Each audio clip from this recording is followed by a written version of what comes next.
that was like 20 votes or something he lost by. He was 8. I think it Was it? closer. No.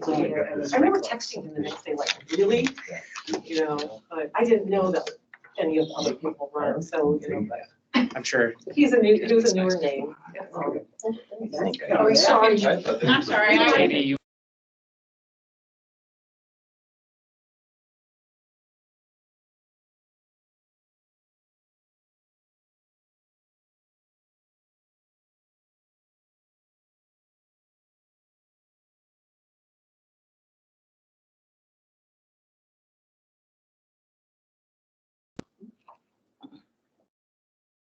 Okay.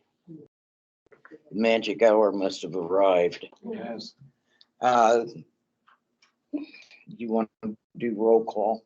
I guess before roll call, I You will. are looking past me, right? Yeah. Yeah. I'm the secretary of BZ, I'm like, I'm not doing it here. Sally, I can do roll call like I did last time. Yeah.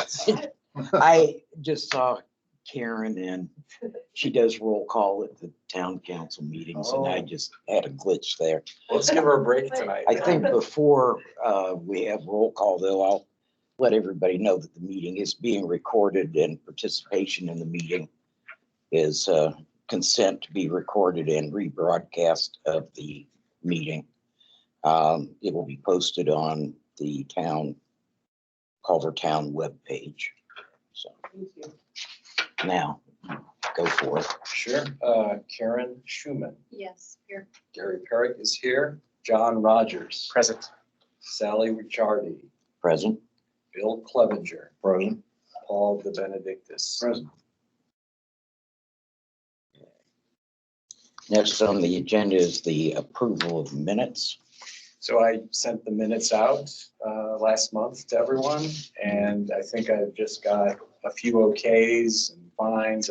Is it okay to publish on the? Well, we need to take a vote on it. Mhm. This would be the March 15th, 2021 minutes. Do I have a motion to approve the minutes? So moved. Do I have a Second. second? Okay. All in favor? Aye. And I think everyone on the council, on the board has received the financial report from Karen from town clerk. Are there any questions on the financials she sent out? A couple questions and comments just to share. Karen, I saw the 2020 financials and I appreciate all that you're pulling this together. It does look like we need some sort of dashboard or forecasting tool because right now it appears that maybe in the next couple of years we have about 350,000 more in revenue coming in than our bonds that are due each year. But that really doesn't track all the other things that we've come in and paid for. And I'm just saying this out loud, not necessarily to you, but just in something that we probably should as the CRCs have what's available in the funds that we have. What is our commitment on our bonds? Does it run out to 34 in these commitments? And the amount of funds that we have available so we can either build two things. One is an annual budget, that we have a budget that we are aware of what we're spending our money on. And the second is the availability of funds so we can do things that are appropriate or we don't do or don't have the money to do, whether it's land banking, residential TIF, otherwise the other things that occur that we do become the primary expenditures of ours and we don't pay attention to what we should be doing. Observation. So I liked what I appreciate you putting that together and yeah, we spent a lot more in 2020 and as we planned to than we brought in. We're bringing about 560,000 each year in revenue in our TIFs. And this year through March, we spent about almost a little over $250,000, and that was planned to a lot of the right-of-way expenditures and the like. But I do want to understand, give everybody at least on CRC the ability to look at what our forecast is on our obligations as well as our revenues. That's what I would say. Yeah. Okay. And she did give us a copy of the bonds when they Mhm. stop. Is that, do the bonds stop in 25 or do they go? 'Cause Yeah, Whatever's on, I don't have it in front of me. and Okay. There's so last- much. bond is scheduled to end in 25. The only other thing that I know of that's going past that, and I don't have the date, I probably should have checked on it, but the 30,000 that we've committed to the water plant project. That's for 30 years. Yeah, And 30 we're years. about 7 years into it, I believe. Couldn't remember if it was 20 or 30-year bond I believe it's 30. pledge.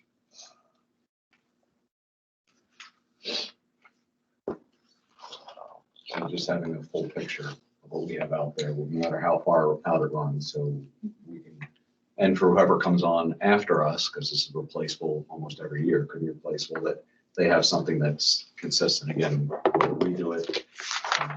And again, I don't see us asking you to, hopefully that we can put something together that's a dashboard that pulls the information from what you.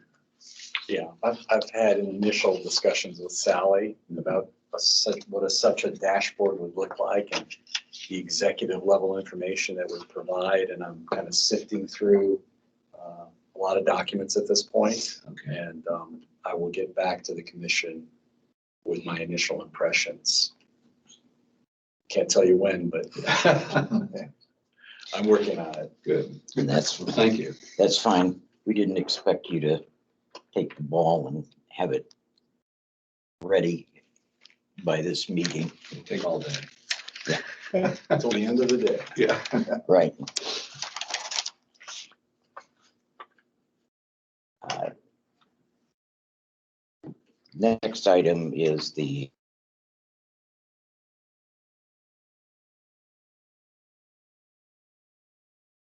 Ask you to approve the financial report before you move on.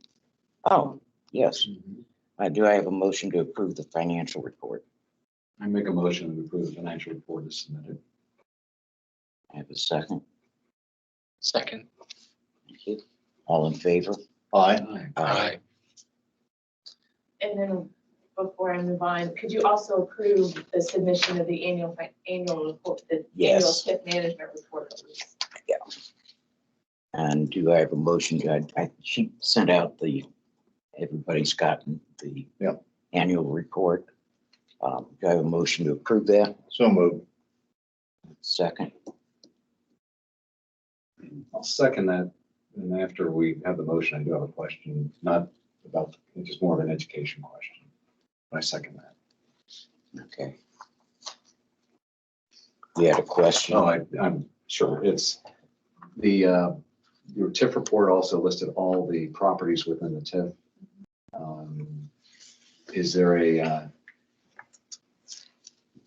Is there a requirement to justify or prune for us to review those properties and update them? And does that coincide with this report? I believe it's the TIF neutralization report, and that comes up, I believe, in June. And that's all information that's provided from the auditor's office. Okay, we have a motion and a second to, all in favor? Aye. Aye. Motion carries. And Stella, I'll put my part-time hat of town manager on, and I've just got some Stellar project updates. The West Jefferson Street Gateway, construction started in on that project. However, NIPSCO decided they wanted to run some gas lines before we finished it all off, so that pretty much stopped construction on West Jefferson. NIPSCO had been alerted and invited to pre-construction meetings, so they knew this was coming, but decided apparently to wait until the last minute. So Bob, rather than stop work altogether and requesting an extension from INDOT, Bob encouraged Riley to switch over to the State Road 10 sidewalks, which is why you've all of a sudden seen signs pop up on Lakeshore Drive stating that Lakeshore Drive is closed with no other information. We're trying to gather that. But as of 3:30 this afternoon, Bob didn't have any updates as far as what their plans are for street closures there. It shouldn't be a total street closure.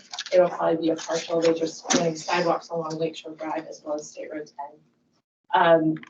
Bob did get a verbal approval from Park and Shop to install a rain garden in order to control runoff from the sidewalks. And Jim Clevenger is working on a memorandum of understanding with Park and Shop in the town.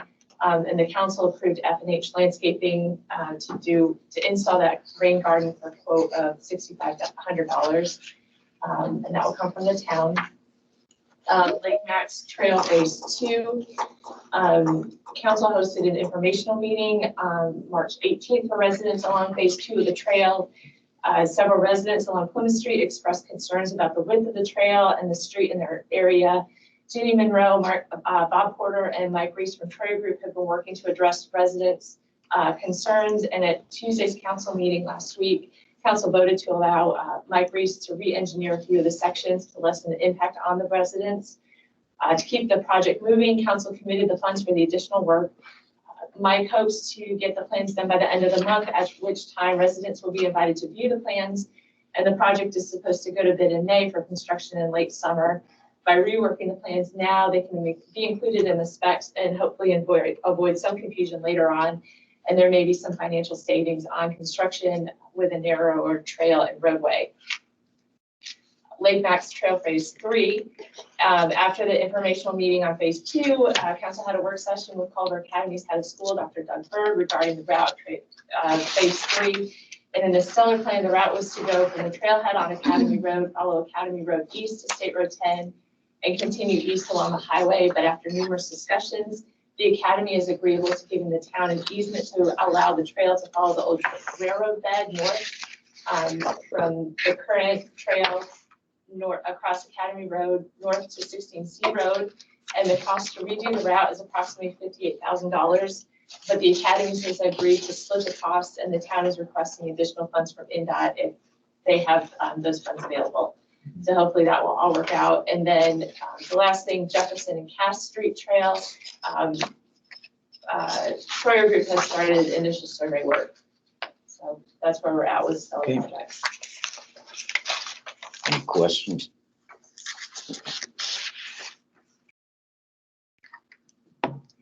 Old business.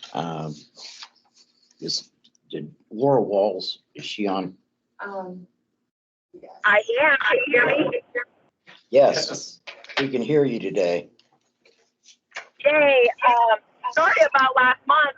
I could hear you guys talking about me, and I was yelling at my computer, I'm here, guys, but it obviously didn't work. No. Sometimes I guess we have a little glitch or a big glitch. Yes. Well, I am very sorry about that. I'm glad it's working this time. And you represent the Marshall County Economic Development Center. And we're interested in your presentation. I don't know if you got my email requesting some information ahead of time, but I never received it. So I wasn't pass that on.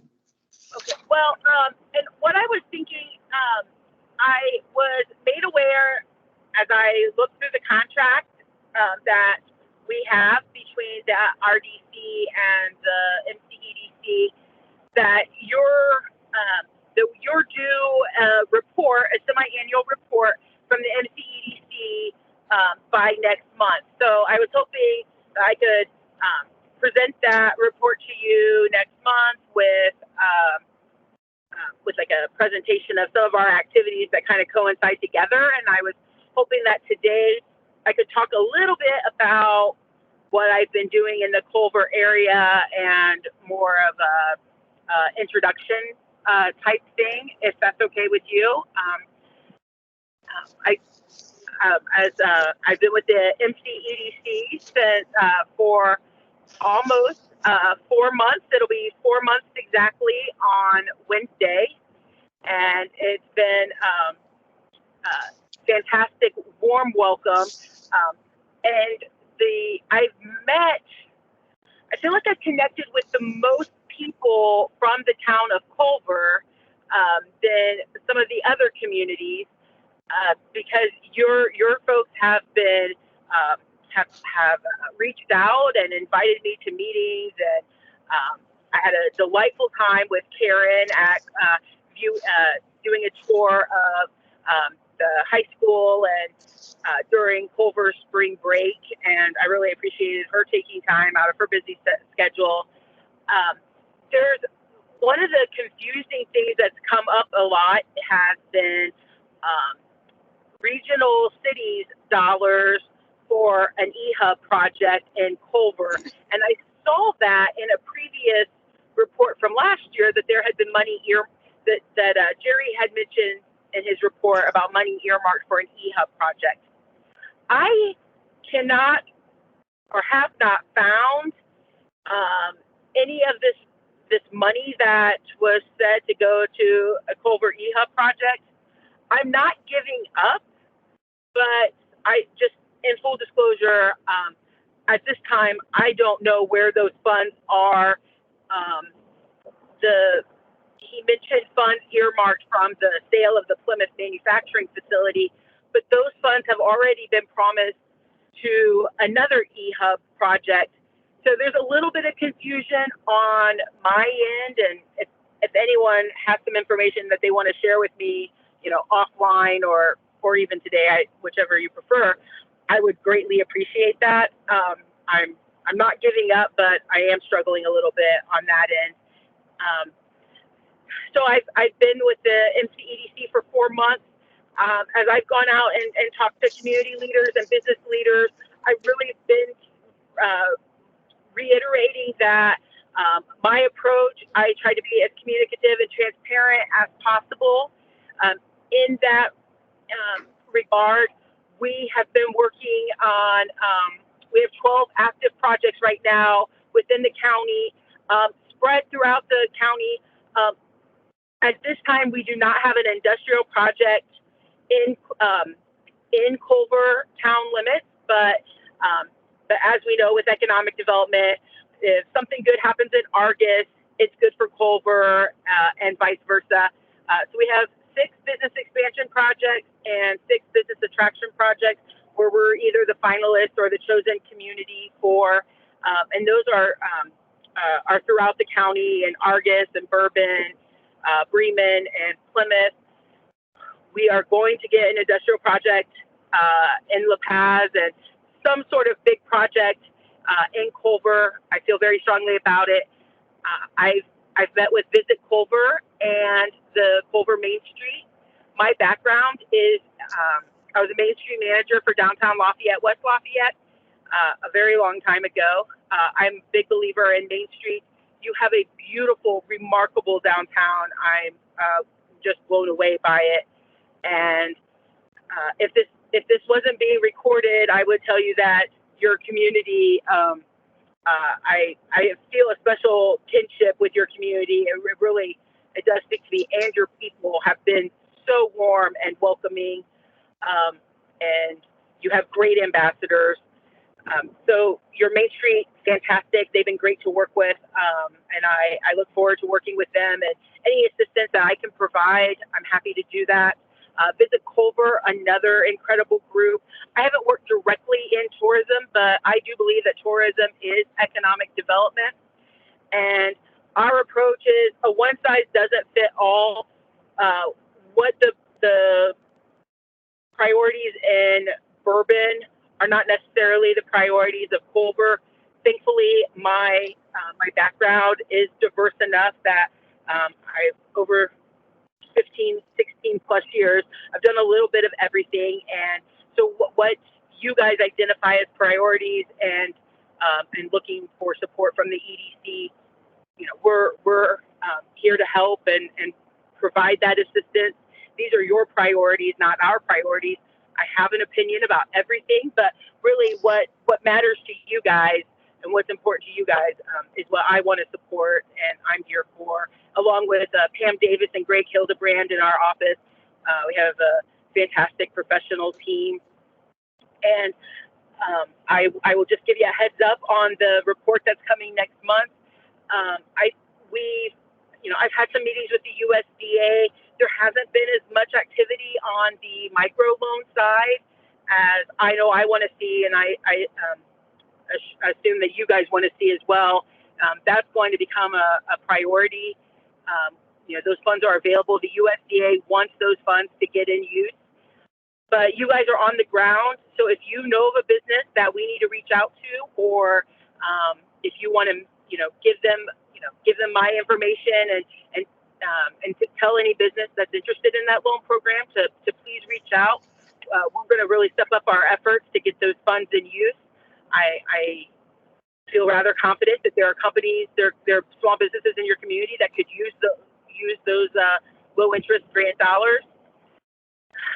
So we will get on it. But I'm happy to answer any questions that you have. And then, if anyone wants to reach out about the eHub or about the reporting that's due next month, any guidance on that is much appreciated. Very good. I think, if I recall, when we were scheduled to get the, the 400,000, we didn't have a plan in place at the time. And because we didn't have a plan in place, it first went to Argus. And then from Argus, since we didn't have a building for an eHub, it then went to Plymouth, my understanding. That's correct. Thank you, Marty. Yeah. Marty just said that was correct. Yeah, and also I thought when the board approved that project in Plymouth, that in the minutes, was read into the minutes that it was a deferral of the Culver and eHub investment. And so I'm just wondering if the board didn't have the line of succession for those funds established in the minutes. Yeah. Yeah, and I'll go back and try to find those. What I'm thinking is the EDA is as part of the COVID recovery and the $1 trillion+ that's trickling down. The EDA is going to have more funds available. We have a grant application ready to go for the Plymouth eHub project, and so if I'd also like to pursue EDA funding for Culver, and I think that there's enough grant dollars. This is a really good time to have a project ready to go. So I'll get with MACOG and see if we can get started on if we can do simultaneously EDA grants, or if we need to combine the two, or see what our options are. But I know with having space ready to go, I don't think it's going to take a lot of money necessarily. A lot of the big expenses are already taken care of because the high school has the space available. And but yeah, we'll get that figured out and get moving on it. I'm sorry for the confusion on my end on that. Well, that's quite all right. Did anyone have any questions for Laura? Aaron? I've met, we've talked through. Gary, do you have any questions? Not at this time. Not this time, thank you. Of course I do. Of course. So you met with her about the eHub, and is that our focus? Is you have all the facility location and everything for that? So because we don't have it else, it doesn't appear that we have it elsewhere. Correct. Okay. So Laura, will you or a member of your group be able to participate in our economic development meetings, which I believe are starting toward the end of this month and we're into May, with Cheryl Morphew? Yes. Yes, I've attended one of those already, and I've known Cheryl for a long time. She also does work in Montgomery County, and we were in the same regional economic development organization. And I knew her in a previous life when she was a Lido. So she's great. I was really thrilled that you guys had brought her in, and thank you for inviting me to those workshops. I really appreciate it. Okay. And I realize you're taking a sip from a fire hose and kind of catching up into this job. Greg was involved with us, and I think it was led by, at the time, Rich West, and then Jonathan Leist, our former town manager, about a business capture plan on how to bring new businesses in. That got suspended mid-year because of COVID, and also just there are some other things going on. So I don't know where we're going with that, and I don't think we have a contract with you this year. We haven't signed anything. No, Oh. we haven't signed anything, and neither has The town. The town is, neither of us have signed anything yet, so, we probably need to address that. I'm speaking just as a group, not me personally. Needs to be addressed what we're going to do with you this year and when. So you may want to check with, I guess Greg is your backup on that, where we Okay. were with last performances, everything else, and look at addressing that. Okay, absolutely. Yeah, I will get with that. And one of the things, and I know this is kind of a difficult time to bring this up because I'm 4 months on the job, and I've been pushed and pulled in a lot of directions in those four months, on top of getting COVID. But my hope is that we build the kind of relationship where eventually we can. I didn't realize we weren't already under a contract. So absolutely, we want to get that taken care of, and we want to be able to demonstrate the return on investment to the Redevelopment Commission and to the town. That's a priority, and I think being transparent and communicative is a big part of it.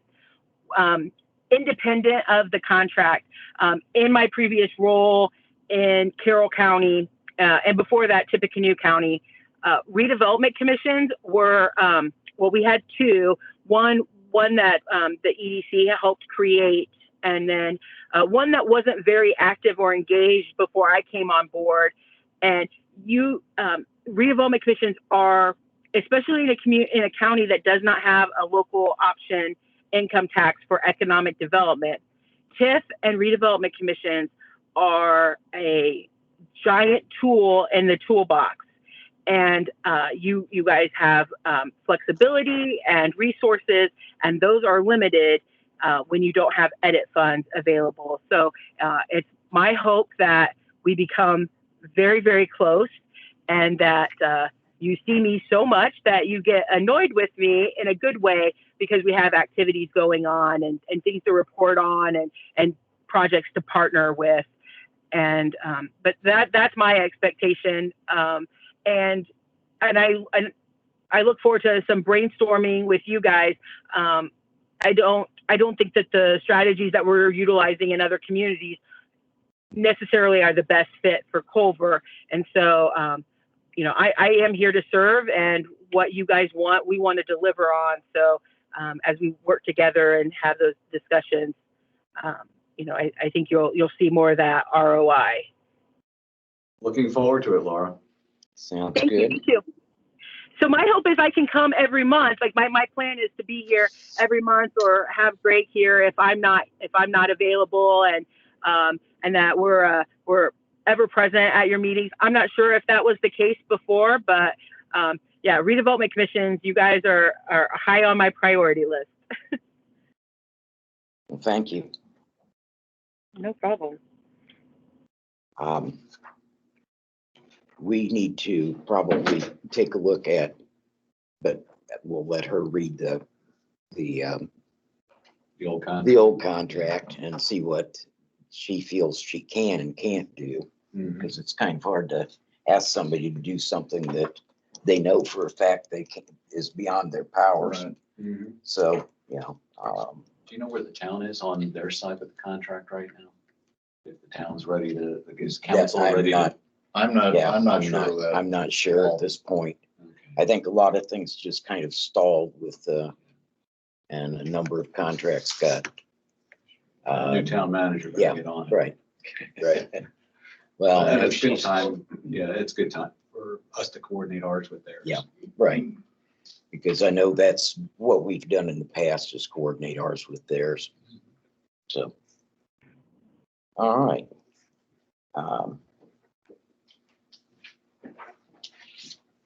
We have a couple of members from the visitor center and find Culver Group. And we have Matt's presentation. You all, I think we've received the other version. This is the printed version. Yeah, I'm happy to just tee it up, but I also want to, if we're still on, thank Laura for your approach and your vision. It's always refreshing to hear you, and also thanks for your support of Main Street and Visitor Center. Good to know how important you think and know they are. I'm Tracy Fox, speaking of which, president of the Visitor Center and Develop Culver Board. And before we jump into the presentation, I just wanted to kind of introduce the Visitor Center Board to you all. Know, some of you know them well, some of you might not know them at all because you're new to the CRC. So I just wanted to kind of give you a little bit of background as to who we are. Sue McIntyre is the vice president and a longtime Culver business owner, was also a previous member of CRC. Rich West, who's here tonight, is a treasurer and one of the founding board members of the Visitor Center. He also operated the Culver Code for years. Judy Campbell is development officer at Culver Academies, a longtime Culver resident who herself served on the CRC many years ago and on numerous boards throughout the years. Daniel Maverick is also a business owner and also a teacher at Culver Community. Marty Oosterbaan is also here tonight. He also heads up marketing and communications for the Marshall County Crossroads organization. And Patty Stallings is a member emeritus because she was actually one of the founding members of the original Culver Main Street. And she also currently serves as the Antiquarian and Historical Society president. So great diversity in our board. And Matt Keaty, who's going to be presenting also tonight as executive director. And last summer, we actually picked Matt up whenever he lost his previous position as working in the international travel and tourism industry when that was put on hold during COVID. So Matt's a third generation Culver person, and well, he's not, well, his family has been here for many years. They've owned a home on the South Shore for over 70 years. So he's brought a lot of really creative and rich ideas to the position. So tonight, just to be straightforward, we are specifically asking and requesting for $9,455 as spending authority on your behalf to execute the branding and marketing campaign for Culver through the balance of calendar year 2021. The campaign is based on plans funded and approved by the CRC in both June of 2019 and January of 2020. We know you have now received confirmation from the CRC legal counsel that such expenses are consistent with your mandate, so we urge you to act tonight. The season is already upon us. We're already gearing up for a lot of things and have already put a lot of things in motion regarding getting our tourism back on track. And we know that we really want to make sure we're attracting visitors and our valued part-time residents as they already make their travel plans.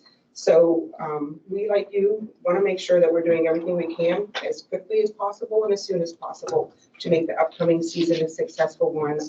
We know we can't wait much longer, and we also know Culver businesses can't wait much longer at all. So to provide some context, I thought it would be important, again, for some of the newer CRC members, to have Rich go over a really brief overview of the collaboration between CRC and the Visitor Center, just so you have a little bit of the historical context and the role that each has played over the years. And then Matt's going to present information, data, metrics, some of the most recent information we have that we've been collecting, as well as some of our future plans for 2021 and beyond. So with that, I'm actually going to turn it over to Rich. Thank you.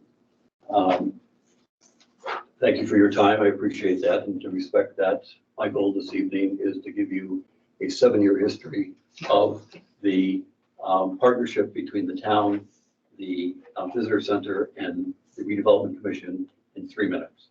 So, Gary, you're taking notes, right? I think you're gonna drop a memo off after this. All right. So briefly, the Visitor Center was founded in 2014. In some original discussions on its founding, there was a conversation about perhaps making it a department of the town. It was decided not to do that, and the Visitor Center applied for a not-for-profit status as a 501c3. That status was granted in October of 2014. In its first full year of operations in 2015, the Visitor Center and the town entered into a partnership agreement or a services agreement where the town agreed that it would fund the operations of the Visitor Center, and in turn, The visitor center would stimulate economic development through tourism. Primarily, the initiative at that point is still what we say a lot today is Culver is a great place to live. It's a great place to work, and it's a great place to have fun. And those are the initiatives. During that first year of operation in 2015, as part of the partnership with the town and with yourselves, the Redevelopment Commission funded what was called the branding, or is called the branding campaign, to the tune of about $7,000. This is basically paying for promotions, ad placements, brochure printing. After the initial year for 2016, 2017, and 2018, that amount increased significantly. It ran between $13,000 a year and $19,000 a year for the branding campaign contribution. That was all driven by the Stellar program. The Visitor Center became basically the marketing arm of the Stellar Committee. And because of all of the projects and activities taking place with Stellar, there was a natural increase in the promotional activity that took place, hence the increased dollars. In 2019 and 2020, about $13,000 was spent on the branding campaign with the Redevelopment Commission. Just as a side note, and most of you may have realized this, but those funds, 99% of the time, those funds are paid directly to vendors. So if you look at your claims forms, you'll see on a monthly basis, if there is a claim for branding, it will be identified as a branding claim, and there will be the vendor's name. Typically, the names you'll see are the Pilot News Group, which publishes obviously the Pilot newspaper and the Culver newspaper. There's also Town Point, which is the publisher for the Lakes magazine. Those are two of the frequent ones you'll see there. But basically, those expenses come to you for approval, and they're paid directly to the contractor. The money does not go to the Visitor Center. The Visitor Center does not get any money from the Redevelopment Commission for placing those ads and for that marketing work. A similar role is played by the Visitor Center with a lot of the events and other organizations in town. The Visitor Center Executive Director typically sits on the committees for things like Lakefest, Fall Fest, Winter Fest, Wine Fair, Christmas in Culver, Holiday Hop, and the role in the Visitor Center on those committees is typically as the marketing person. They will help them place ads, but they will also help them write grant proposals, and frequently will write the grant proposals themselves to help garner money from places like Marshall County Tourism to pay for those ads and promotions. Most recently, the Visitor Center, as you may be aware, wrote a grant for the park with AARP. That grant is a request to fund a multi-generational recreational area in the park. We don't know yet the outcome of that, but Amber announced that at the town council meeting the other night. In February of this year, Matt appeared before you and gave you a snapshot of what happened last year and also what the proposal was for this year. In March, you decided in February to defer on making a decision on that request. In March, when it came back, Paul asked the question whether or not TIF funds can be used for a branding and promotional campaign. The question that had been asked and answered back in 2014. Phil Facenda, the attorney for Barnes and Thornburg, and your attorney has given a clear-cut sign that that funding for promoting tourism is clearly an economic development activity for a place like Culver, where our primary economy is based upon tourism. So we're back again tonight. Matt is going to refresh your recollection on what the plan is for this year, and we would request that you approve the funding in that. As Tracy said, we're already late into the year. This is the time when people are making vacation plans, when people are planning events and doing other activities and things. We've got outreach out to them. If you follow us on Facebook, you've seen some of the things that are going on, but that's more than my 3 minutes. So, but it was a full 7 years. Rich, since you did the history, when did CRC sign a contract with the Visitor Center? It did not. Never. They don't have to do a contract under a certain dollar amount. I understand. Yeah. And we do contracts, but so the town has a contract. The town has a contract. When did the town start signing the contract? That was in 2015. It's up for renewal. I mean, it was presented the other night, and it would have been presented at the council meeting, except for technology reasons. I could not get in to do the presentation on it, but the town signed the contract in 20. So we had no contract in CRC, and you're saying you might not be required to have a contract. No, We just had It doesn't reach the dollar amount required. we had a bill that we were paying. I just want to understand before we go. The bills you pay were paid directly to vendors, and what happens, and I've got a list of the. Oh, by the way, I see it because you guys sent us some bills to pay again already. And that's a different point, but I get it. I understand that. And you're right, they were, most of them were passed through for actions done. I'm just trying to understand this. No, it was not a contract written, the contract is with the town. And as I said, the deliverable from CRC is stimulating economic development through tourism. Mhm. And basically we pay for your branding up. We pay for the branding up. It's not our branding campaign, Yeah. it's the town's branding campaign. You own part of that too. Thank you. Paul. I'll have questions for later. No, thank you. That was Just a helpful. Point of clarification, if I could make it on the town contract, is that if you read it, it's clear that part of the purpose of that contract is to establish that the executive director of the visitor center is not a town employee. And that's basically, So not to get too much into it, because I'm sure the town council is going to get into it. If you the town signed a contract with an organization, which is what you are, the visitor center, that they've mapped out what their, it's a non-liability, so they're not, the liability exclusion, but they've mapped out what they want for the money they're paying. Yes. So the contract will say that, it has deliverables in there. It says what the role and services provided by the visitor center. are. And does the contract say what CRC is supposed to be doing as part of it under a town's direction? No. Okay, No. I'm just trying to understand how, okay, and I appreciate the background. That's the first time I've heard that. Okay. Thank you. And Matt. Matt. Marty has your. I should be keeping this live. We're gonna talk before, I'm sorry. does it go to sleep periodically? No, I do that. Thank you. Not in tune with the computer though. Okay. Well, thank you. Good evening, and thank you for allowing me to present an update on the funding request for the branding campaign as managed by the Visitor Center. I provided you with a proposed budget of $9,455 that would take us through the end of 2021. Most of these items have been funded in the past by the CRC, and we would like their continued support. Each item listed in the proposed budget is an exact cost with no markup to be paid directly to the vendors by the CRC upon approval. I provided you a copy of the slides in advance, and I hope you've had a chance to take a look at them. Yep. If you want, you can take your mask off. Sorry. So used to have Probably could hear better. Yeah. As outlined when I last presented to you on February 15th, the Visitor Center is able to follow through on community comment regarding outreach to one of our biggest visitor sources, which is Indianapolis. This year has provided the perfect opportunity to highlight Culver through the Meredith Nicholson connection. As you know, he wrote the best-selling author of The House of a Thousand Candles here in Culver, but was from Indianapolis, and with his success from that novel, was able to purchase a home on North Meridian Street in Indianapolis, which serendipitously is this year's St. Margaret's Guild Decorator Show House.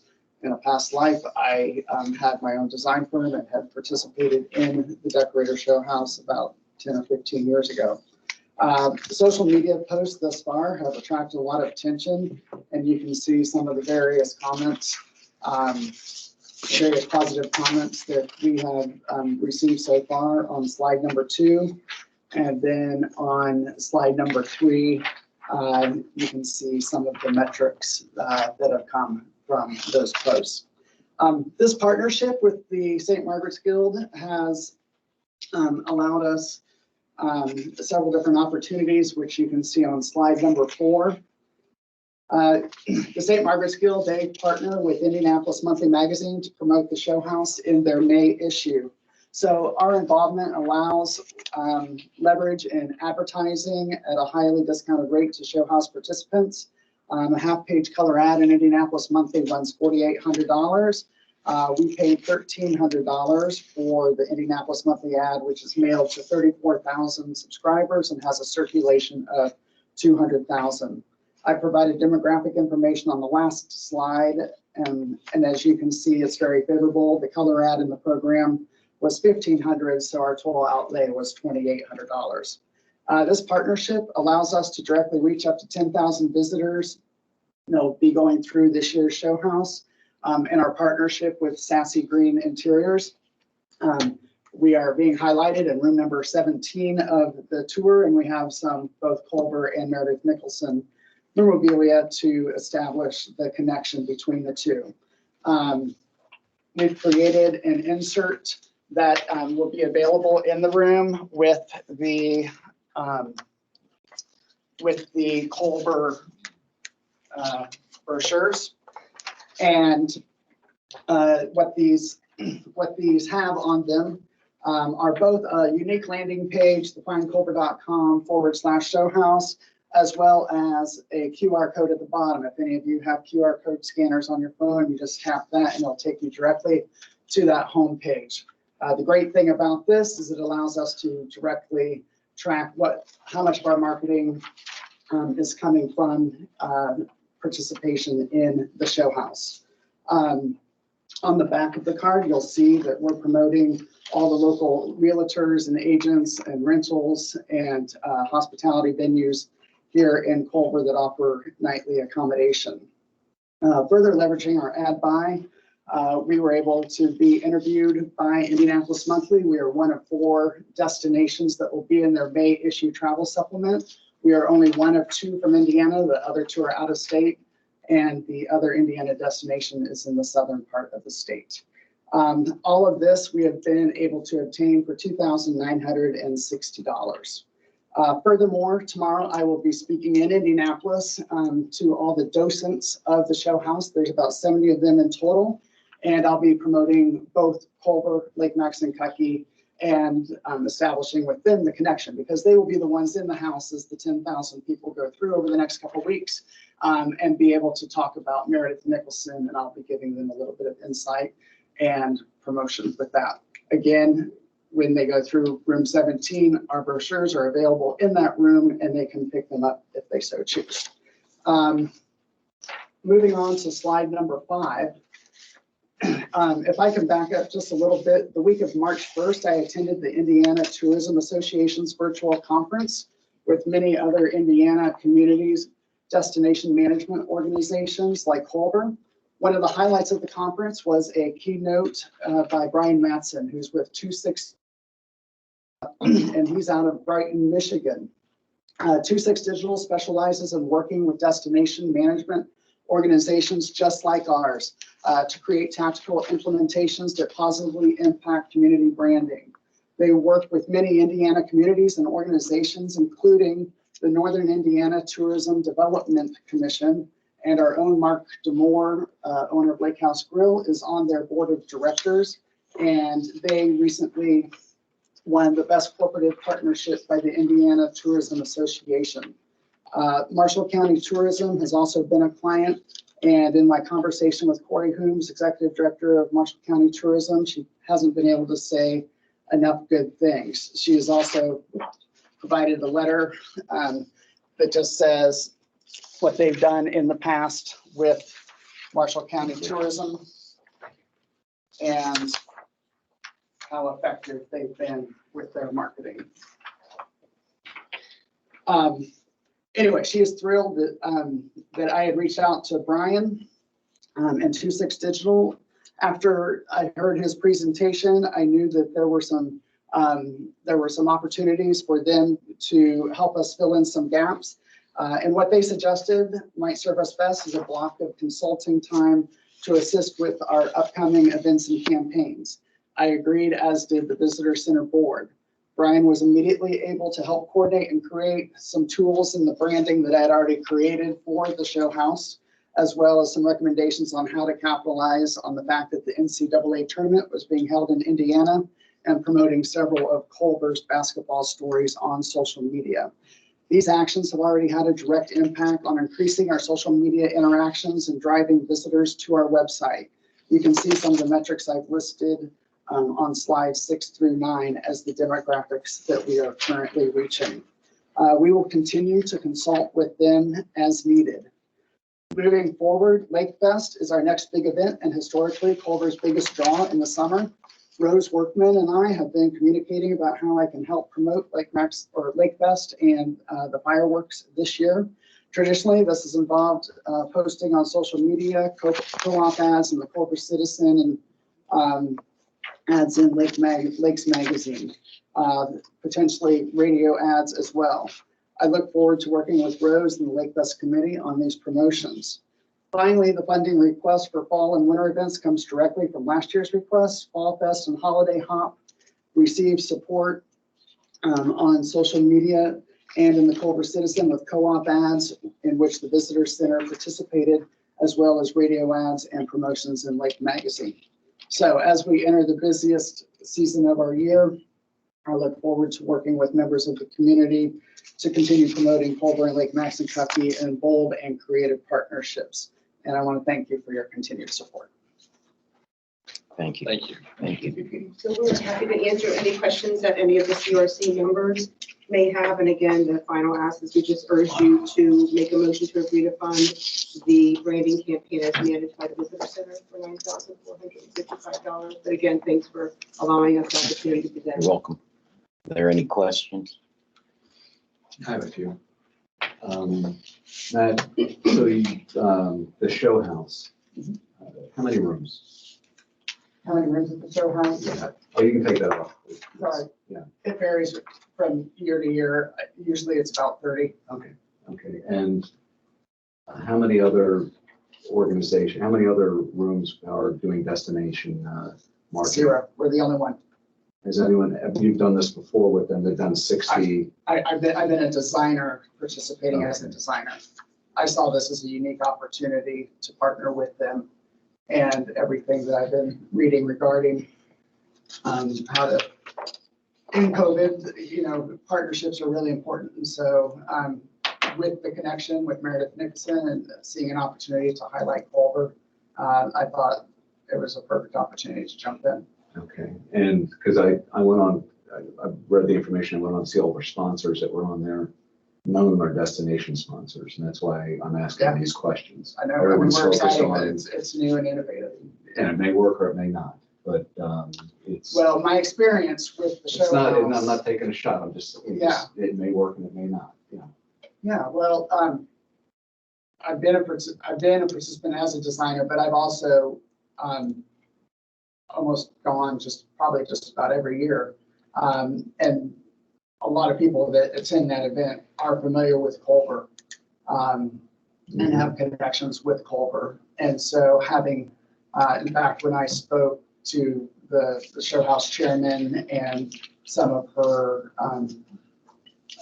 not staff, but other people that had leadership for this year's show house, there were several connections, and a couple of the designers have designed homes here in Culver, primarily on the lake. So there's definitely roots there and excitement. The chair was very excited that we were participating.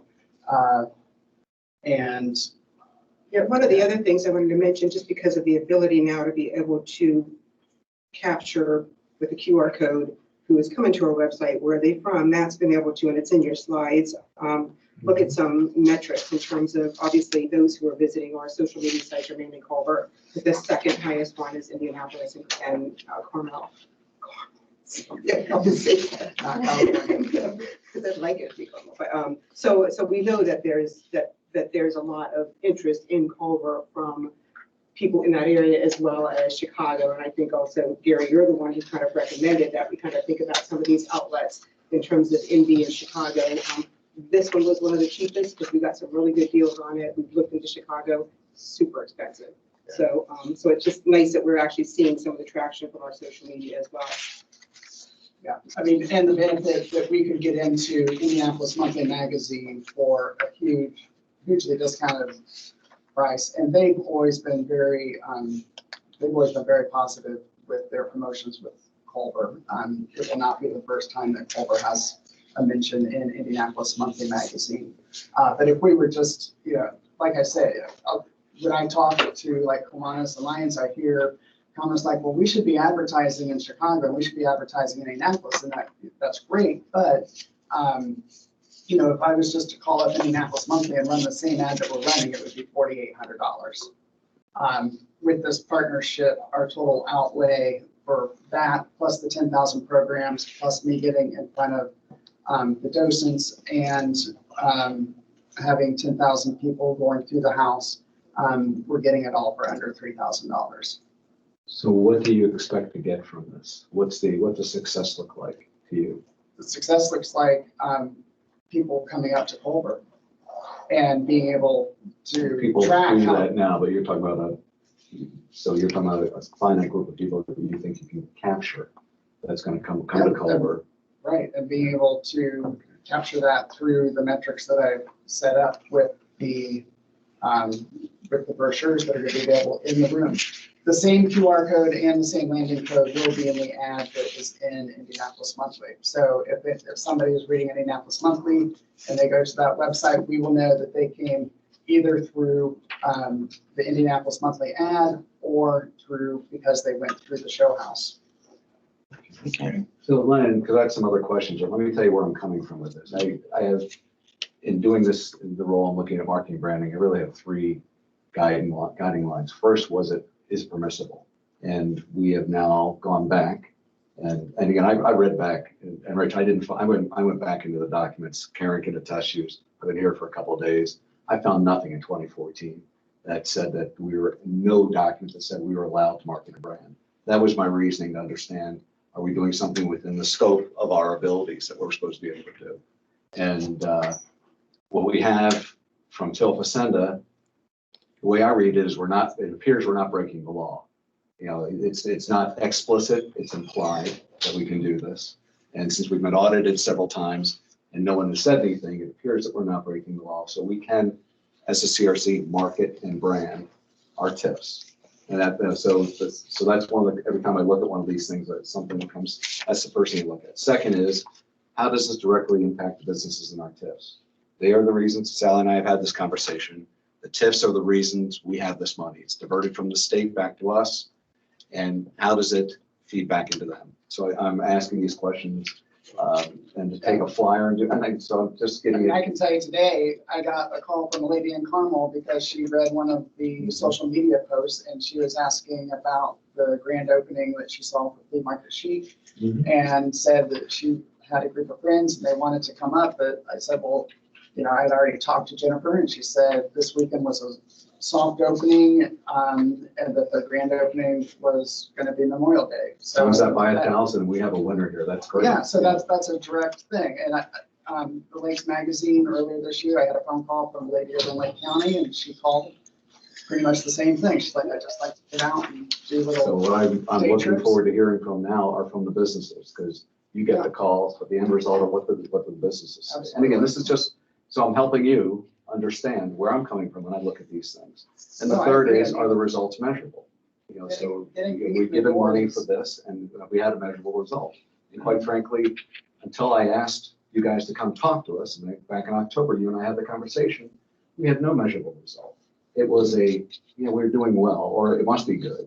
So we didn't have a measurable result. So that's where I'm coming from, guys. And I think they're all valid reasons. So I want to understand this before we wind up, because we're going to wind up talking about potentially voting on giving you guys funds. Right. The second area I have goes into the funds request, specifically around reprinting your brochures, hiring a consultant come in and help you build a plan, and fixing your website. You guys do not have a physical location here, right? The visitor center does not have a physical location. We have an office in the beach lodge. Okay, so but you don't pay anything for it. That's provided by the town. And the But town one thing also. though, Cheryl did make a recommendation in her presentation that we create a local hub that has the visitor center and all these entities in one location. And that's one thing we're attempting going to propose in this e-hub, that they be in there too. That would be wonderful. That's a great future idea. There is some ideas that are out there that haven't come into play. And I'm more focused on the funding right now. Yeah, and I'll also say, I'll give you one other metrics. I was down in Indy for the first time as superintendent's conference. We were all face to face, only 140 of us there. 3 people came up to me and said, hey, I saw that thing in the building where there was that room and the candle house. That's good to hear. And so word of mouth conversation is not measurable. But to know that I just walk in an Indy, hanging out with people, and it comes up as a conversation piece is great. And It is. and there's constantly, I mean, people will go, oh, you're from Culver, you're at the academy. I talked to the president. So Yeah, they know this place, but we need to make sure that people keep remembering the place. And I agree. I think that's a great asset of what, being down there in India and people just happen to walk in and hear a conversation. I talked to the It's a great president vendor. of the Indiana Chamber of Commerce, Vinegar, Yeah, and he spent the first 3 minutes telling me his connection to Culver. yeah. And telling me how half of his board have places up here. And I say, have you visited? You should visit often and spend a lot of money. But but back to my point, I see him looking at his watch. I'll keep us on track. Yeah. Back to my point, I think those things that I just He's mentioned up are today. operational costs. It's how you run your business. I don't think we fund operational costs. You are given $14,000 by the council this year to fund operational costs. It may be a valid request. I don't think it's something that we should pay for. I don't think, and I think, and whether you agree or not, it's not an agreement. I'm just saying, I don't think it's something we should pay for. CRC doesn't pay for operations. And those things I've identified, I believe, are operational costs. And again, we'll talk about it when we vote, but I'm sharing it with you. I see those as operational costs. Your presentation to us from previously to this one now shows a lot of changes. You've identified areas that you need to address. I would like to hear from, I don't know if, I'll say this as clear as I can. I'm not sure you're the best choice for us. And that's, you may be, but I don't know because we haven't checked with anybody else. And that's where I'm coming from. You are more active than you've been with us. And I appreciate, I've learned a lot more about this. But these are the areas that I see. I'm giving you this feedback now before we start talking to vote on it. Okay. At this time, I'll entertain a motion to approve Man, their maybe request. just a comment before we do. Sure. I'd like to see the structure put together that basically it works like a draw. Well, that is yeah. what we do currently. A draw And- against, Against our invoices. What we've done in the past, in the last several years, since its inception, whatever date it is, the CRC has funded the branding campaign up to an amount. It's been 20,000. They're requesting just under 10,000. And, you know, what we do normally is they have that ability to spend up to that amount without coming back and asking and requesting, you know, like for a special, if we came up with another festival that they had to, that there was branding to be done for, then they would come back and ask for specific. But can other organizations brand and market for us too? If we want to market, again, if we're marketing for the TIFs and the business in the TIFs, can they come and draw against these funds too?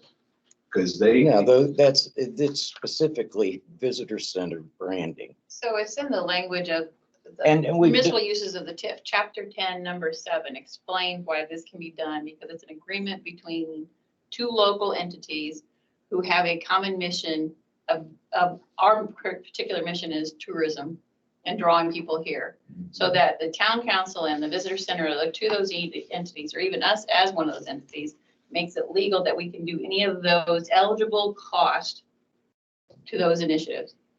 Right. That's where it falls. Chapter 10, number 7, page 59. And we define, so you're talking about giving a draw for Up to, advertisements. Yeah. for branding, Not a draw up for to- operations, not a, and it's how do not, you it measure never this? has been for Well, operations. I see some of these as operations. If you're telling me, how do I improve my business? I'm maintaining my website, which is your main business. You're maintaining your website, you're keeping your links up. But they're not a business. They're not for profit. So they're not They're an gaining, organization. they're not gaining anything off of that expenditure. That's the difference. They're a not-for-profit that as the town has had a contract and agreement with, the town asked them to draw visitors and tourism to Culver. In order for them to do that, there are certain expenses that are required, not of them as individuals, but in order for that to happen within the town. And that's what number 7 completely pertains to, is being able to draw income to make And those maybe I'm things making happen. too fine a point, but they were given operational monies from the town to maintain their operations, to make sure everything functions, to market, which is talking about going out and doing a boost on social media, going out and placing an ad. That's market and branding, not operations. I get where we can market and brand for the benefit of our town and for the benefit of our TIFs and businesses to maintain, and we split this out. That is why the town council gives them money every year to maintain the ability to do that. It's so, and you're talking about a draw against ads. I get that. And not a draw against consultants coming in to tell them how to do their job better or how to market and do digital marketing. That's their job, and they have a source for income for that. They either can raise the money themselves or they get it from the town council, and the town council's already arranged to give them monies. If they haven't given them enough, they get $14,000 this year. If they haven't given them enough, they should go back to the town council. But to pay for ads and to pay for branding, the actual act of ads and branding, that is clearly our area, and that can tie in. So I'm not disagreeing with you, I'm just putting it into the So bucket. what part of this proposal is not, in that 9,000 that they're asking for, what is not branding and marketing? The consultants, fixing the websites, correcting the brochures. They print, that's operational, printing up those brochures. We're not paying for printing up those brochures. They pay for the ones they just did. They have to correct those brochures. So when we're Marty. trying to attract people to Culver Falls, we have to use all of the channels, right? Yeah, you So do. it's not just print ads, right? And even in a print ad, we're going to someone who's going to help us give the most effective print ad. They'll help us design it, right? They'll tell us what edition it should be in, perhaps, right?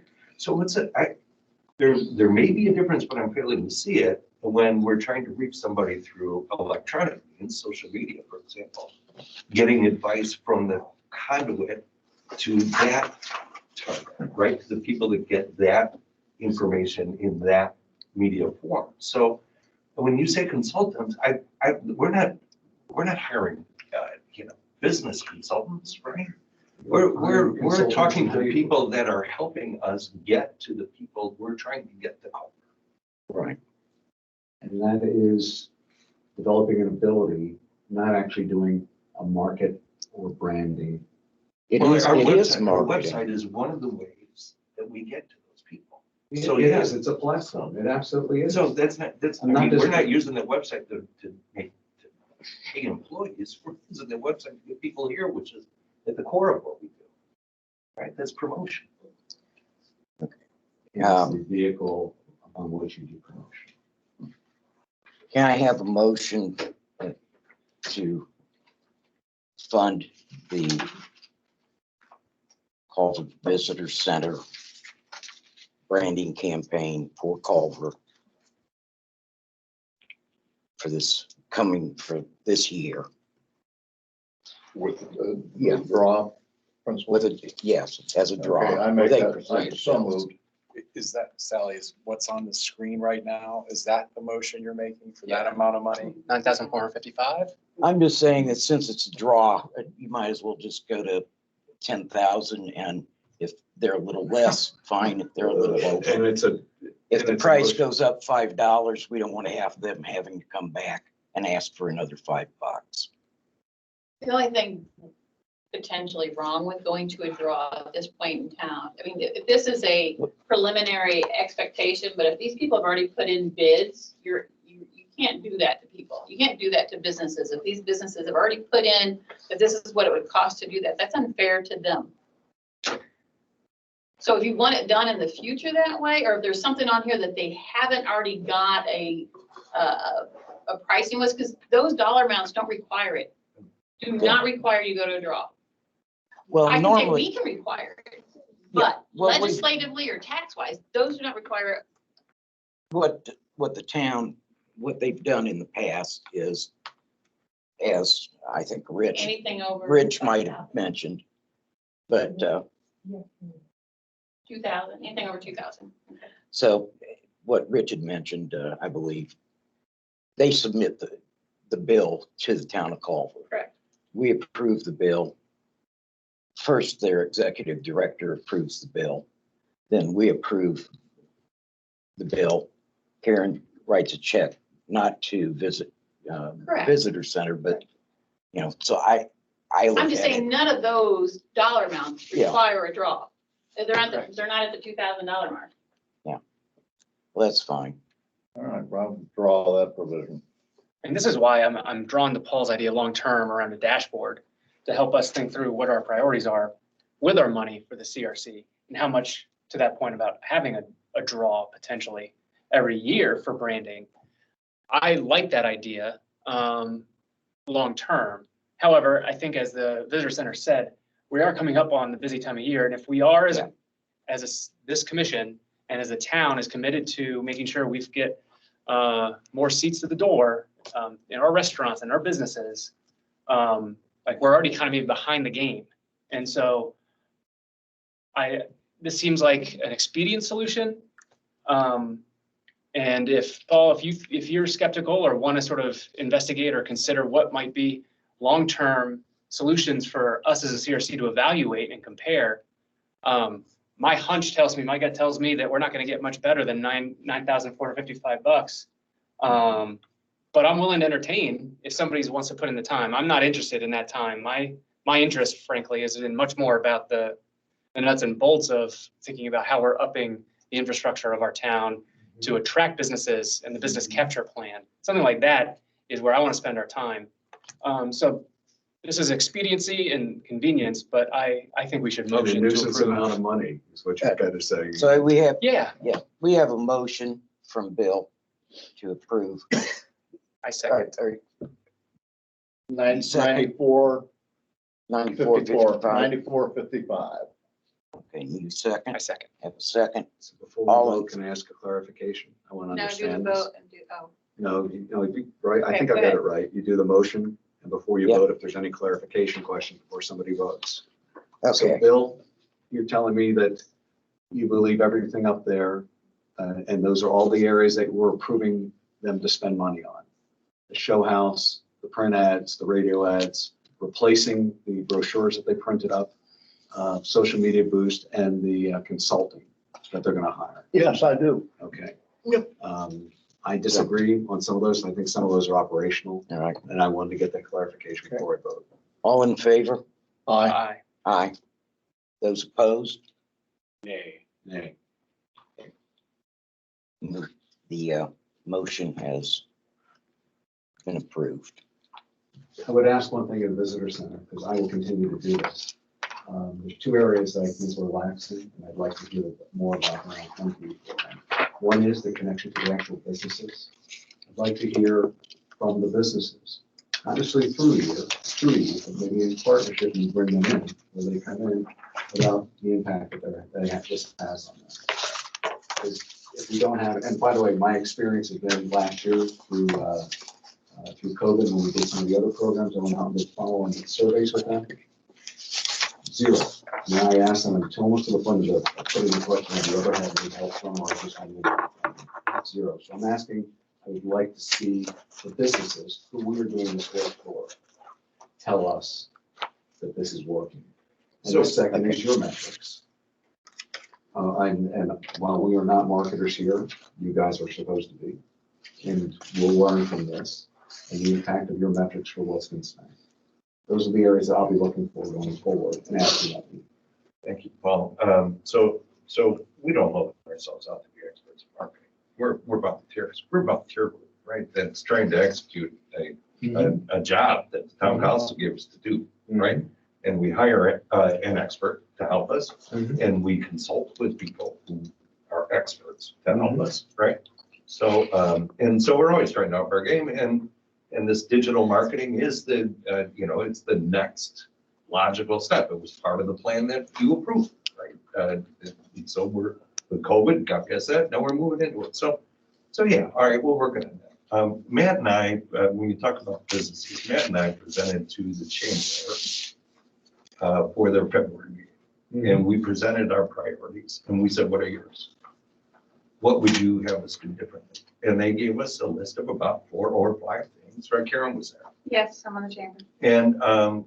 And none of them were, you got to improve your game on the ads, right? We didn't hear that from them. We heard, about wayfinding and some other things, but we didn't hear you know, you guys are doing a lousy job promoting Culver. Now, I mean, I'm all ears to hear it, and I'd like to get feedback like that, but that just as a matter of fact, was the feedback that we did get. Okay. And we are providing monthly follow-ups on progress on the priorities that they did give us. We did that for the March meeting. We'll continue to do it for the year. I'll commend the group. They did reach out to the chamber when we want partnership. There's been a long strife that needs to be overcome in order for us to have a common Everyone in the vision. town knows that, you're right. A common vision, and I yes. think the board of the chamber and these guys, I think we're there. I mean, we're ready, it needs to happen and it should happen, so. And That not would to, be good. not to tick Bill off, because I may ask one more thing, and I hear Bill behind me going, Paul, be quiet. No, just Not I'm true. joking. Not yet, but close. He's tough today, so. Yeah. I understand volunteer organizations, we all are. And it speaks to the town's ability to have people to be volunteers. But a volunteer organization only goes so far. While it's laudable, it also becomes a liability when you have to deliver things. So as a volunteer organization, it articulates what it can deliver and what it can't, and not pretend to cover the difference. So I understand that. And I'm glad you're saying it, you know, you are a volunteer, everyone has another job. And that's why I'm talking about other better opportunities to leverage in here, because you can only take a volunteer organization so far.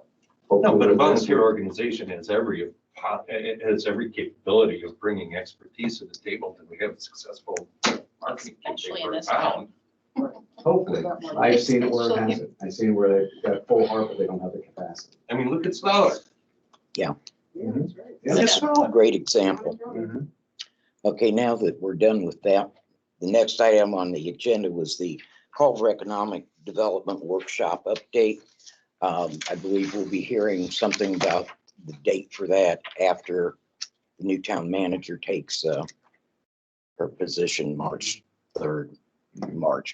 3rd. I thought she might be bringing up at your next town council meeting.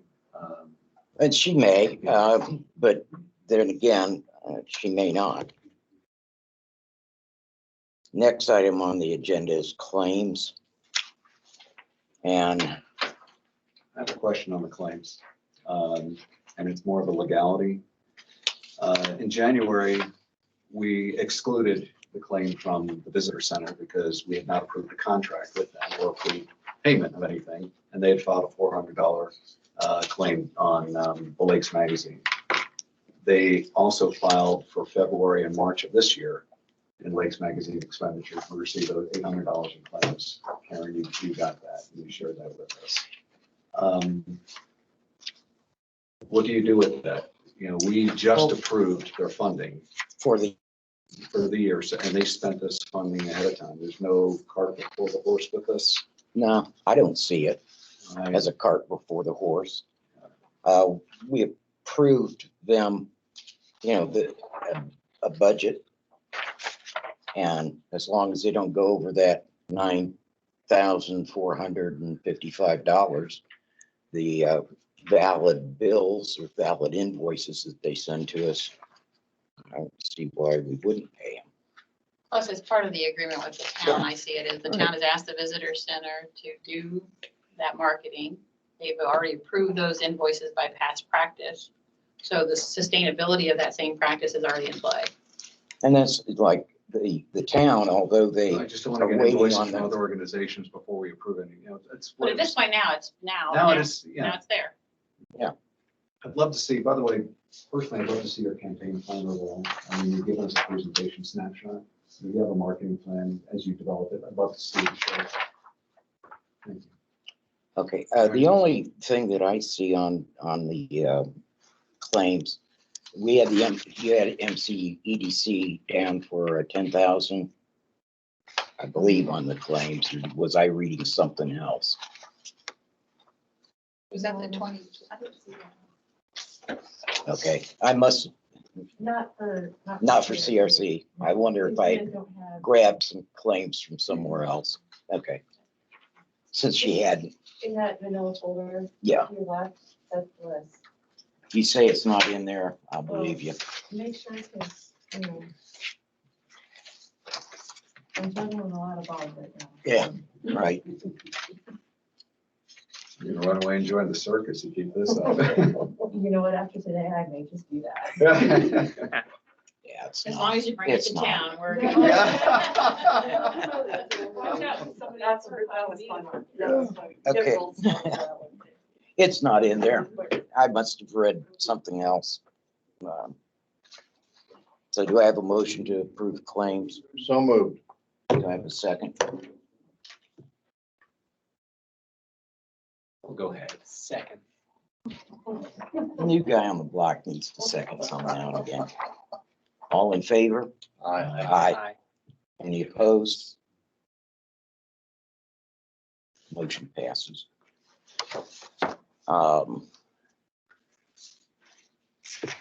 New business. John, I had Façade grants and John said that he hadn't been contacted as yet by the two entities that had given an interest. Yeah, they haven't submitted anything officially yet. Okay. So we'll just put that on we usually put it on the agenda whether anybody files or not, because a lot of times you'll get somebody requesting, if the agenda goes out early, they request after that. So Who was that? I'm sorry, I didn't hear. It was Papa's Pizza. Oh, and then Papa's, Frida's. okay, And yeah. Frida's. And Papa's is 4.5 years since their first Façade grant. So I have to wait till the 5th year, but they didn't actually go for the whole 30K over that time. So Okay. there might be some wiggle room anyways to get started early, but we Yeah. can talk about that once it comes our way. Right. Did you have a chance to speak with Mr. Uhas?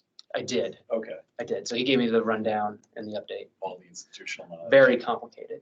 It takes a lot of time. Once you got it. Okay. And now we're at public input. Is there anyone for public input? Was that me? Well, first, are there people online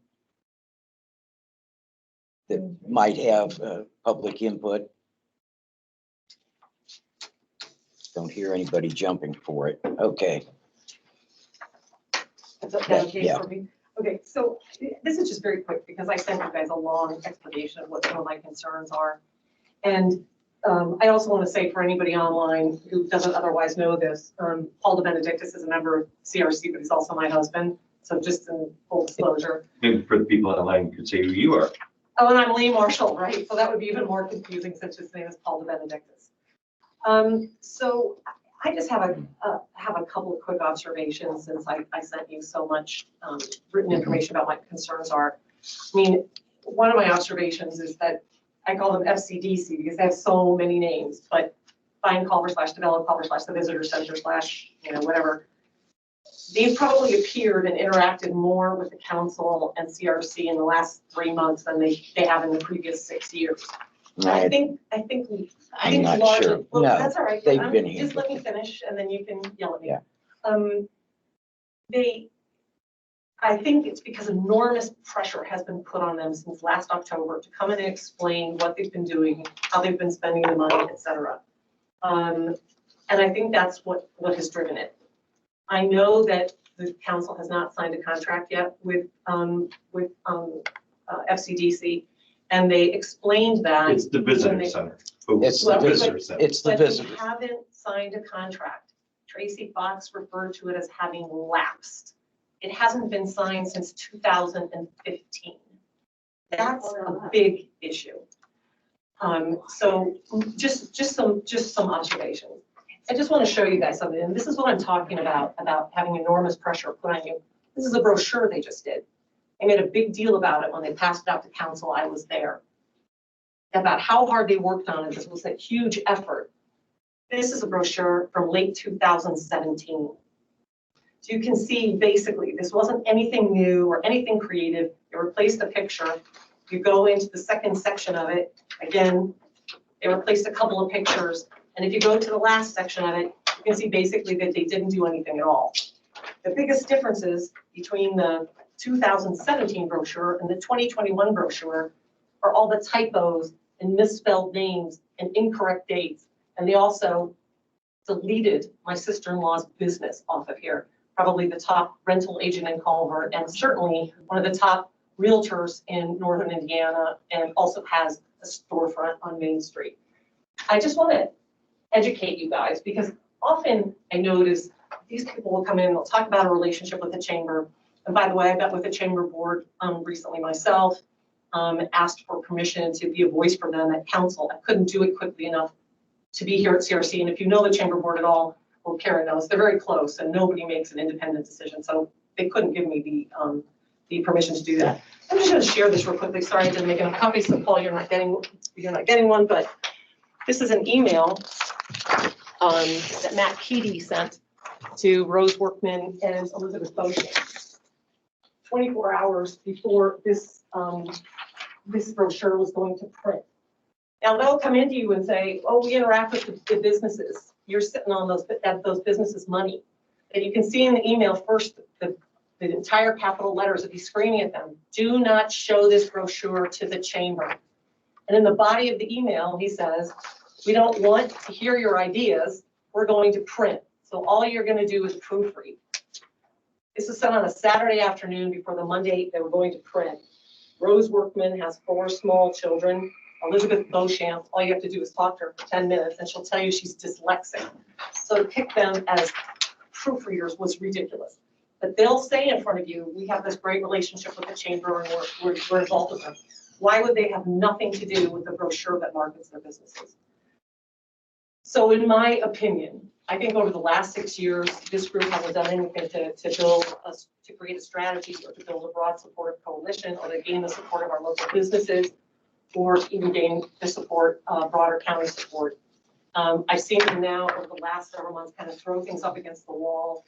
I had the idea of hiring a digital marketing consultant. Suddenly they came in with an emergency request for money to hire a digital marketing consultant. Ironically, I received an email from one of the digital marketing firms that I've been speaking to. They're probably my favorite. And they send out a lot of educational information. And something they sent today, I thought applied very specifically to this group. Because they talked about what they refer to as random acts of marketing with no overlying strategy. And they just said all of these random acts of marketing may have helped them succeed in the short term. But trying every marketing idea with no real strategy doesn't lead to any long-term success. You want everything to connect and work well together. Unfortunately, without a clear strategy, you'll never have a clear picture of exactly what your marketing is doing for your business. As you prepare for the new hybrid normal, you need a foundational marketing strategy to engage and delight your customers. You need a strategy to bring your tactics together and guide your path forward. I just think we need to find somebody who can actually help us do that. Thank you. Okay, So you've given any questions? a public platform once again to Ms. Marshall to demonize the visitor center, and she went on for about 5 minutes. I'm only going to take a couple of, I do feel it requires a response. That's fine.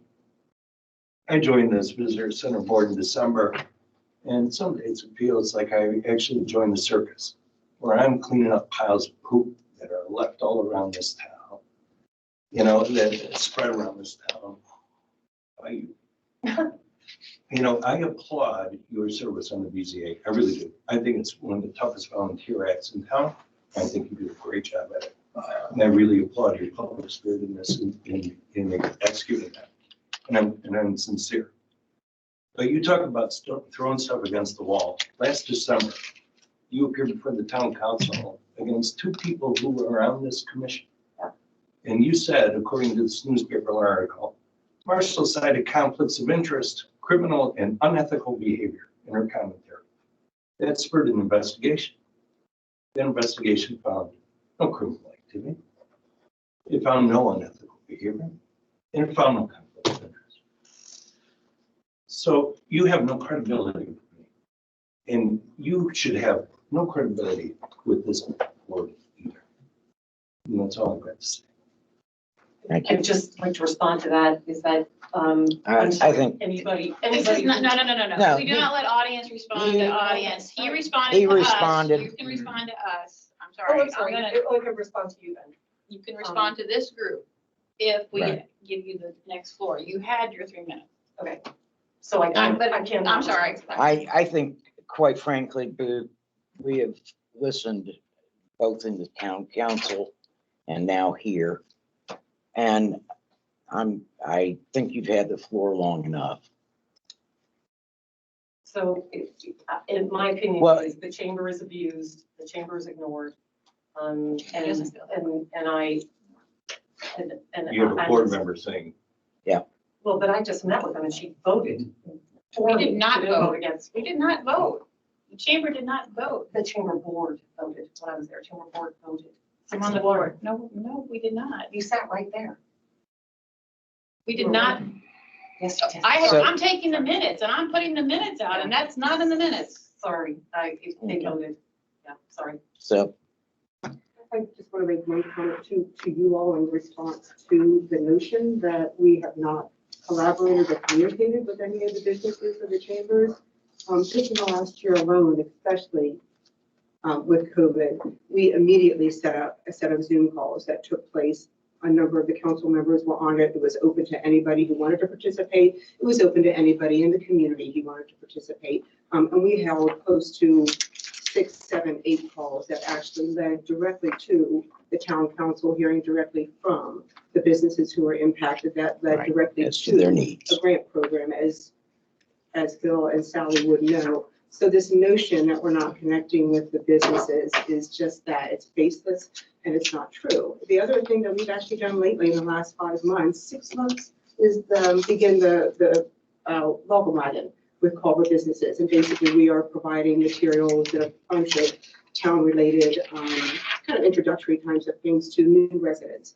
Those have been hugely successful. And that has gone to pretty much all the businesses who have also been hugely supportive. We would not be doing that program without them. So this notion that we are ignoring the businesses is simply not true. And I really do not appreciate that anymore because I know the businesses. I know them. I work with them. Some of them are my friends. So just to say that is just spiteful, hateful, and toxic. And we're done with it. It is just about time.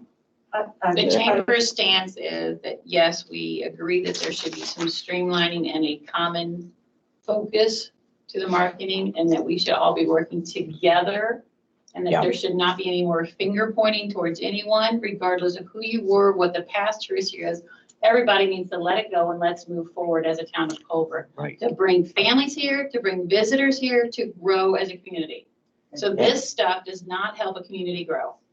one, Just now, brings The chamber is part of that, as long as The chamber already- the chamber is It is. part of it. I- And, You spent 2 hours talking to Elizabeth Beauchamp. Did she tell you they were a I part of spent it? about an hour.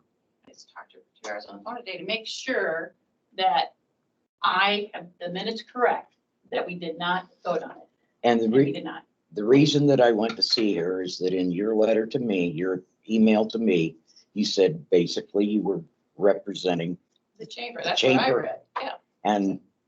and since I didn't know whether you were or not, and I didn't have the names of the other board members on the chamber board, I went to Elizabeth because I knew she was president of the chamber. And so, she said, no, you were not representing them, That's correct. that they had not voted and on that, and For that this you were time. not, For this time. and that they weren't going to, she wouldn't be able to get board members together to come to a meeting. Right, for this And, time. but since you don't represent them, that you couldn't attend and say that you did represent them. Correct. For tonight, correct. Right.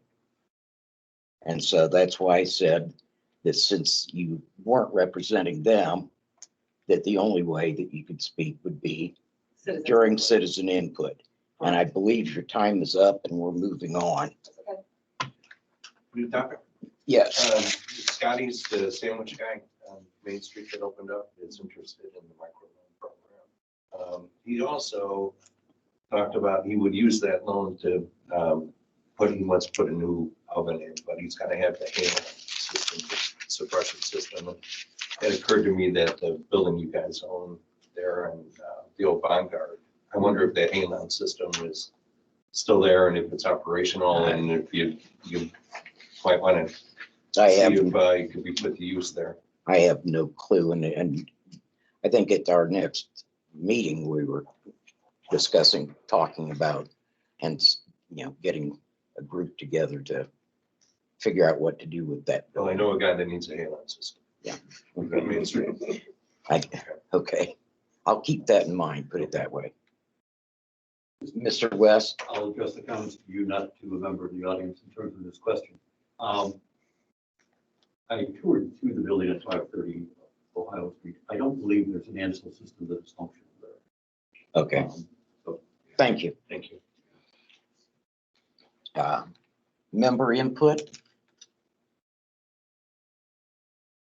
Karen, do you have anything? I appreciate what you have done, even if it is just in this time, quick fashion. We are coming out of a pandemic. We need to act with urgency, and I appreciate everyone listening and going forward, because in the end, if our schools are going to grow, and that's my mission, we got to be the best town ever. And we're already stellar. We just now need to get through this part and become more stellar. So. Gary? None at this time. John?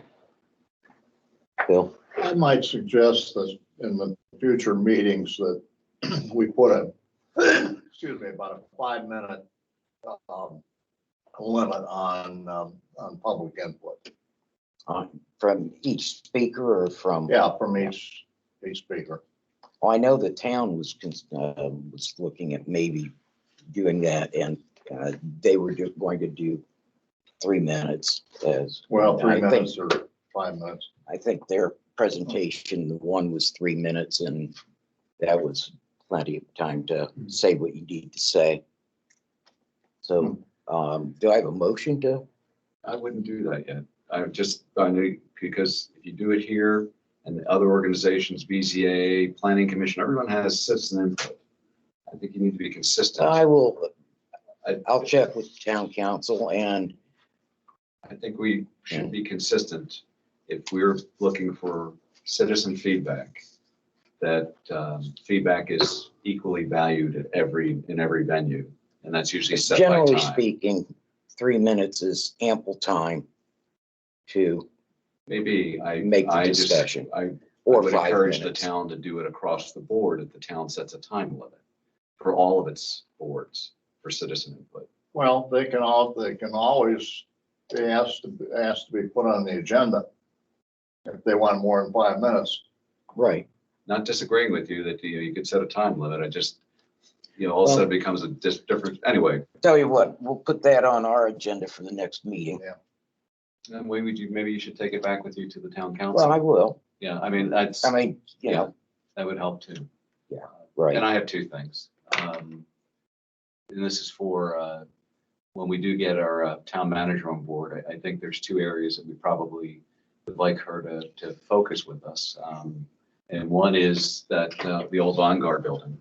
What is the town going to do with that? Is that something that becomes of interest? Yeah, and I realize there's factors that tie into the water treatment and some other things, but if it's going to become of interest for economic development, then we should look at that and whether the town will sell it to us and whatever needs to happen, we decide what to do with that. We can't own, the CRC can't own property.